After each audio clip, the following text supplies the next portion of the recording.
મહીસાગર જિલ્લામાં આગામી ઉત્તરાયણ પર્વને ધ્યાનમાં રાખીને આરોગ્ય વિભાગ દ્વારા વિશેષ તૈયારીઓ કરવામાં આવી છે. તો જિલ્લામાં સામાન્ય દિવસોની સરખામણીમાં ઇમરજન્સી કેસમાં 25% જેટલો વધારો થવાની શક્યતા હોવાથી તંત્ર સજ્જ થયું છે. તો આ તહેવાર દરમિયાન કોઈપણ કટોકટીની પરિસ્થિતિને પહોંચી વળવા માટે 14 જેટલી 108 એમ્બ્યુલન્સ સેવા તૈનાત કરવામાં આવી છે. તો આ સાથે 70 જેટલા તબીબી કર્મચારીઓને પણ એલર્ટ મોડમાં રાખવામાં આવે છે. તો આ વ્યવસ્થા ઉત્તરાયણ પર્વ દરમિયાન 24 કલાક કાર્યરત રહેશે. ત્યારે તંત્ર દ્વારા લેવાયેલા આ પગલાંથી કોઈપણ કટોકટીની સ્થિતિમાં ત્વરિત સારવાર અને મદદ મળી રહે તે સુનિશ્ચિત કરવામાં આવ્યું છે.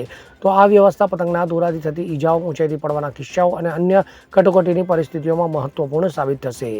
Bureau report, CN24 news. હવે જુઓ દેશ દુનિયાની તમામ ખબરો તમારી આંગળીના ટેરવે. ઉઠાવો મોબાઈલ અને Google Play Store પરથી ડાઉનલોડ કરો અમારી CN24 ન્યૂઝ મોબાઈલ એપ.